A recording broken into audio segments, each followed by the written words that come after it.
Confuse words के इस lecture में हम लोग आज 4 कन्फ्यूजन्स को पढ़ेंगे 144 से लेकर के 146 तक। इन चारों में सबसे इम्पोर्टेंट 146 होगा, लेकिन पहले देख लेते हैं कौन कौन से कन्फ्यूजन्स हैं। एक्ट मीन्स अधिनियम, बिल मीन्स विधेयक। इस कन्फ्यूजन को हम पोलिटी पॉइंट ऑफ व्यू से भी क्लियर करेंगे और कन्फ्यूजन पॉइंट ऑफ व्यू से भी क्लियर करेंगे।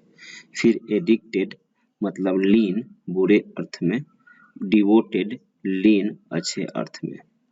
एक्सीडेंट दुर्घटना, इंसिडेंट घटना। एक्सीडेंट किसे कहते हैं, इंसिडेंट किसे कहते हैं, दोनों में क्या डिफरेंस है इसे हम अच्छा से समझेंगे। एनोनिमस गुमनाम, यूनेनिमस एक मत। इसका प्रोनाउंसिएशन देखिए, एनोनिमस,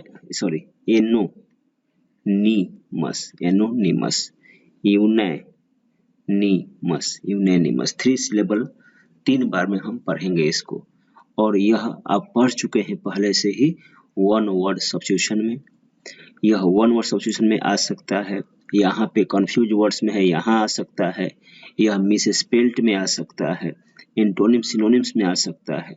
यह किस रूप में आएगा आपके सामने किसी को नहीं पता है, इसलिए 146 VBA वेरी वेरी इंपॉर्टेंट है। आप इसे बिल्कुल ध्यान रखेंगे, स्पेलिंग भी सब कुछ भी। एनोनिमस का हिंदी होता है गुमनाम और यूनेनिमस का मतलब होता है एक मत। देखते हैं क्या है, पहले एक्ट और बिल को समझ लेते हैं। देखिए कोई कानून बनता है, जैसे कि GST का कानून बना था, गुड्स एंड सर्विसेज टैक्स का।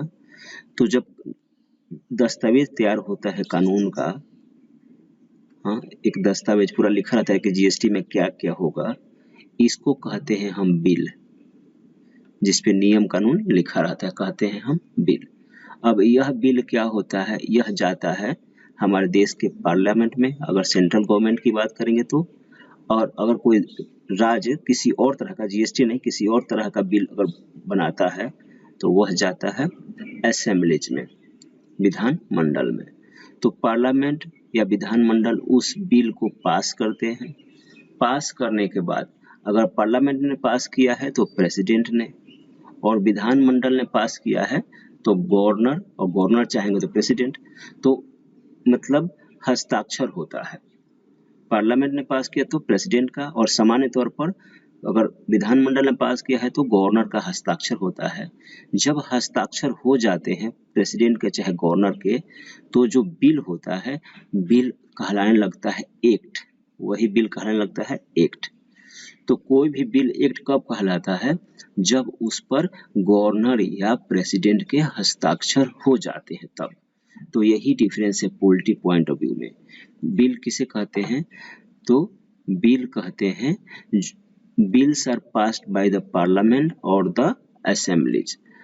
विधेयक संसद या विधान मंडलों के द्वारा पारित किए जाते हैं। वहाँ पे लोकसभा, राज्यसभा या विधान सभा, विधान परिषद में रखते हैं हम, वहाँ पारित हो जाते हैं। पारित होने के बाद फिर उस बिल को भेजना पड़ता है प्रेसिडेंट या गवर्नर के पास, और वह बिल बन जाता है एक्ट।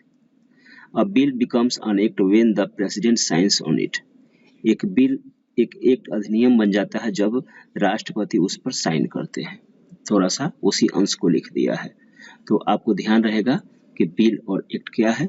यही पॉलिटी पॉइंट ऑफ व्यू से डिफरेंस है, और जो कंफ्यूजन पॉइंट ऑफ व्यू से डिफरेंस है उससे हमने यहाँ पे लिख ही दिया है कि आप कभी भी समझ लेंगे।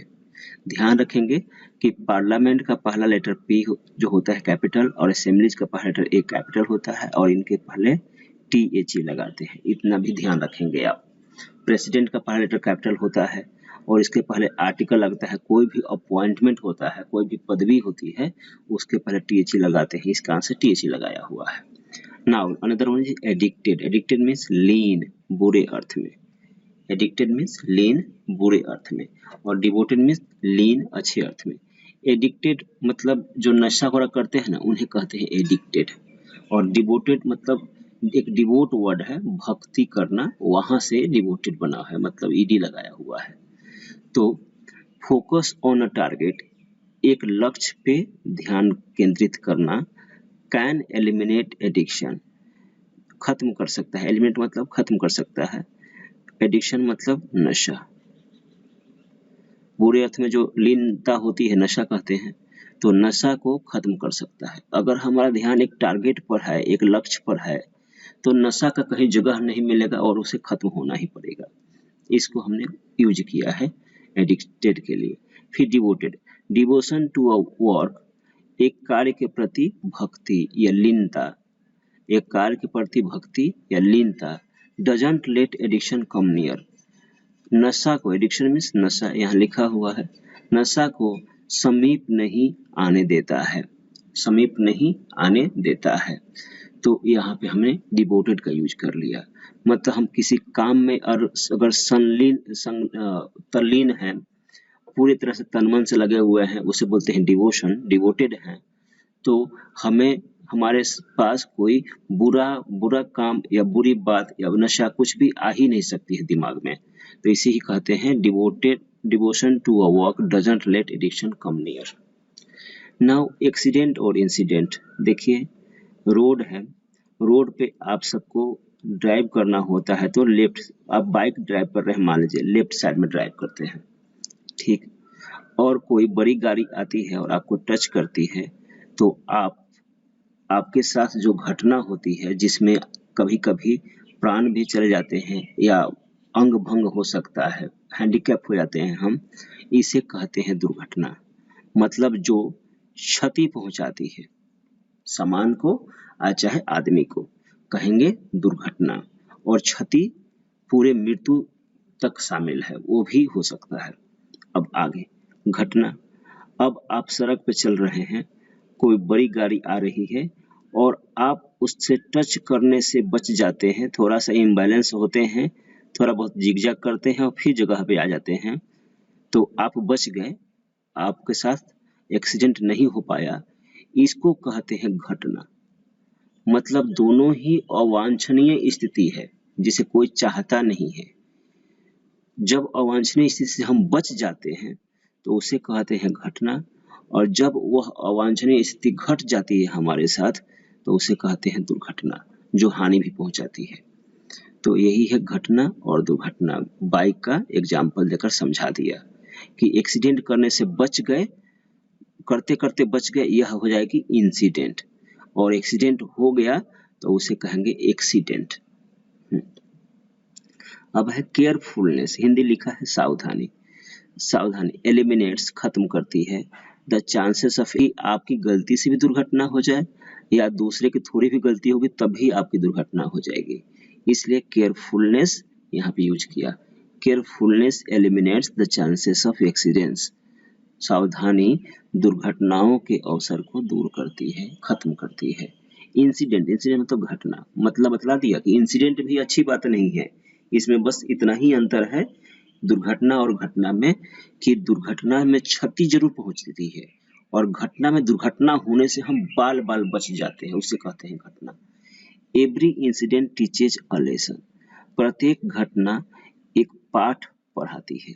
देखिए अगर आप कर रहे हैं सही से ड्राइविंग रूल्स फॉलो करके, स्पीड लिमिट सही है, साइड में जा रहे हैं, लुकिंग मिरर्स में देख रहे हैं, आपकी गाड़ी में कोई प्रॉब्लम नहीं है, तो कोई गाड़ी, बड़ी गाड़ी आती भी है और थोड़ा बहुत इम्बैलेंस होती है तो आप क्या करेंगे, आप संभल जाएंगे, फटाक से संभल जाएंगे और फिर आप कहेंगे कि अच्छा, मतलब मुझे अपने में थोड़ा सा और खामी आपको जरूर लगेगी कि आप लुकिंग मिरर में नहीं देख रहे होंगे तभी ऐसी स्थिति आई, तो दुर्घटना होने से बच गया। तो जो घटना होती है वो आंख खोल देती है कि नहीं नहीं, मैं तो यहाँ पे गलती कर रहा था या गलती कर रही थी और ऐसा नहीं होना चाहिए था, नहीं करना चाहिए था मुझे। तो यही कहा हमने कि every incident teaches a lesson, प्रत्येक घटना एक पाठ पढ़ाती है, एक सीख देती है। नाउ एनोनिमस बहुत इंपॉर्टेंट है, मेनी पॉइंट ऑफ व्यू से आपको समझा दिया है कहाँ कहाँ आ सकता है। एनोनिमस पर आसान है, अगर आप इसका उच्चारण कर जाएंगे तो स्पेलिंग याद रखना भी आसान है। Anonymous, n y m o u s, मस। फिर यूने नी, यहाँ पे एन आई रहेगा और मस, एम ओ यू एस, मस।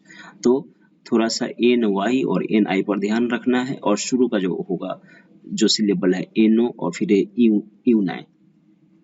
देखिए एनोनिमस में गुमनाम, गुमनाम दो तरह से, एक गुमनाम कोई लेटर होता है जिसपे उसके लिखने वाले का नाम नहीं होता है, कोई बुक होती है जिसपे उसके लिखने वाले का नाम नहीं होता है, तो इस बुक को कहते हैं कि यह एनोनिमस बुक है या लेटर है।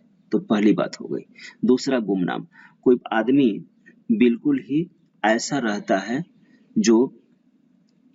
रहता है जिसके बारे में कोई जानता भी नहीं है ठीक से, कोई उसको इम्पोर्टेंस भी नहीं देता है और बिल्कुल चुपचाप रहता है। हाँ, जैसे माझी द माउंटेन मैन। आप मूवी देखे होंगे तो उसमें जो माझी हैं वो उनका आप देख सकते हैं सोशल स्ट्रेटा, सामाजिक स्थिति देख सकते हैं आप, कितनी उनकी दुर्गति है सामाजिक स्थिति के अनुसार।